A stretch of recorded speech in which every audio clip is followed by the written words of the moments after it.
Hello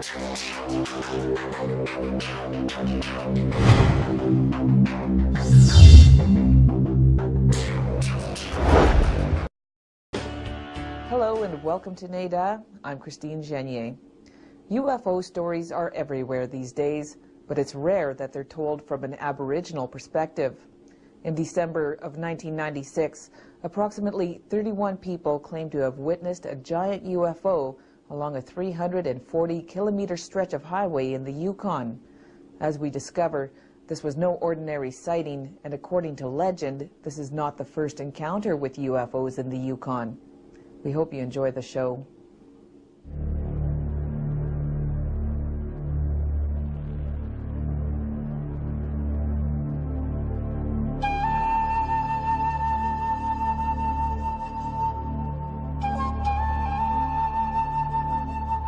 Until recent times, the histories of Canada's Aboriginal peoples, especially in Yukon, was not recorded in written form.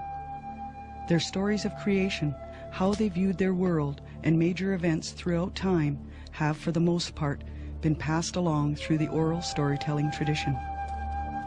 Some stories told around campfires since time immemorial are of strange entities or spirit beings who interacted with humans. Other stories suggest beings who manifested themselves in various aerial phenomena, such as lights or clouds in the sky, sometimes taking locals to strange and distant worlds. These stories were told and retold long before the Roswell UFO incident of 1947, and while anthropological in nature, the stories foreshadow many of the UFO phenomena observed around the world over the past 6 decades. Now, the Yukon, famous for its wilderness, wildlife, and beauty, and its rich First Nation and Gold Rush history, has entered the vast database of UFO research with a story of its own. It's a unique account not only because of the scale and location of the sightings, but because it appears to put into perspective many of the stories told for hundreds, perhaps thousands of years around crackling fires, of strange beings and lights in the nighttime sky.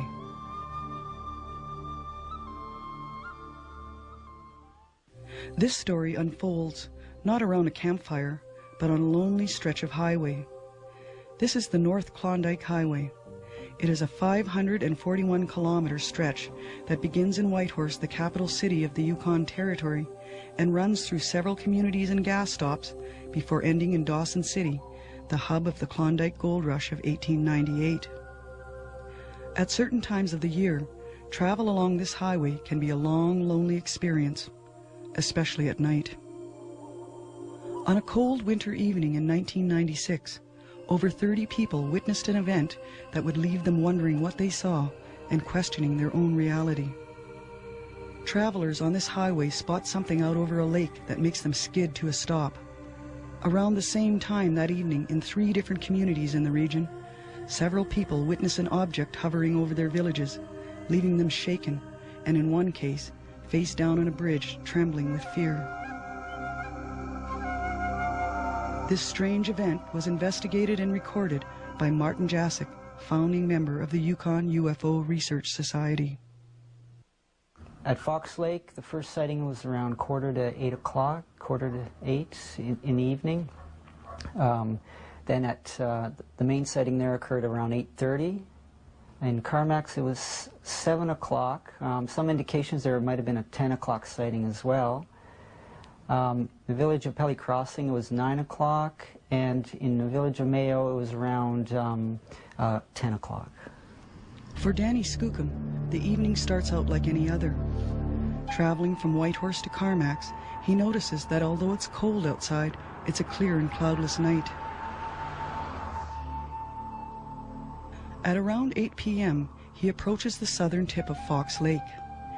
He sees something out of the corner of his eye. To the northwest of his position is a white light. Not thinking too much about it, he continues on. To him, it looks like a vehicle is shining its headlights on a curve of road. But he knows there's no road, not out over the lake where he sees the light. Keeping an eye on the light, Danny passes 2 vehicles heading in the opposite direction. The lights from these vehicles interfere with his vision for a moment, but when his eyes adjust, 3 rows of lights slowly disappear behind a hill. To his astonishment, the lights appear to be part of a larger object. He continues on his way, thinking what he just witnessed looked like something out of a Star Trek movie. But this is not a movie. This is very real. We refer to the witnesses to protect their names as Fox 2 or 1 or 3. Fox 2 and Fox 3, they were driving along the lake, and they came down this hill here, and all of a sudden this huge row of lights appears, a UFO actually. They could see the outline of the top and bottom. And I notice, as I look across that lake, I notice there's something huge in the air. I thought that there was no way there's a helicopter out here, especially in the winter. Or I don't think a helicopter would be flying late at night. Or I don't think a jet plane would be flying that low or staying one place in the air. They stop about 500 or 600 meters apart, and the UFO slowly goes over the lake. But you can see the lake and the mountains, roughly, and how huge it was over there. The size of it, I would say, is as big as a football field. And it got even bigger when it got closer. As the object moved directly over him, the witness, referred to as Fox 2, got out of his truck and stared up into a bright light. As you see now, when I see up, it's so bright though, with kind of like a saucer shape, like as it went over. It's bright, has lights all over underneath, but it had lights on the side too. As you see, you can see clearly see little windows, like almost like on the side. You see under it, kind of like a plate, almost like a long plate or whatever underneath, like when it went over. The witness tries to use a two-way radio in his truck, but when he turns it on, all he can raise is static. What is that? I was wondering. It couldn't fit. And the radio went all buzz, wouldn't work. Couldn't get through on that. At the same time, his cousin scrambles for a disposable camera. By the time he finds it, the object has disappeared. I looked at both ways of the road and I noticed there was a lineup of vehicles, people looking. Their eyes just huge. I don't know how long I stayed there. Just stand there in shock, I guess, before I went back and my cousin went and asked, "Are you okay? Are you okay?" And yes, I went back, got back into the truck and started up and kept going. And at the same time, witnesses Fox 4 and 5, they came around this corner here and they saw this huge row of lights going across the lake out here. And then they recall going past here and seeing Fox 2 and 3. So we know that both sets of witnesses saw the UFO at the same time. Witnesses Fox 4 and 5 are a couple. They have a baby in the back seat of their car. At first they thought it was a truck out here, like a semi-trailer truck with all the lights, but there's no road out here. Then they thought it was a jumbo jet crashing. Then no, it wasn't that. Then when they realized it was UFO, they got scared. The wife wanted to go back, stop, you know, and then, but there was a truck ahead of them, so they decided to continue on, and they lost sight of it as they went into the tree area here. I heard stories a long time ago from other people. They see things following their vehicles. Around Fox Lake area too, I heard before. And not too long ago, even up the Asia Road. But I don't know what to say, what it was. I don't know if it's human have that technology for something that huge. Just, I mean, look how much noise a helicopter makes just to get off the ground and to hover. And it makes a lot of noise. This thing is big as a football field. And not make a sound, just come over like that. Close to the same time, a woman referred to as Witness Fox 6 is driving alone along the same stretch when a strange light illuminates her dashboard. She looks up, and to her amazement, a group of multicolored lights are hovering over her vehicle. The lights in her vehicle dim. The music she's listening to garbles. She watches until each of the lights seem to go out. She drives on, confused, not sure what she's just witnessed. In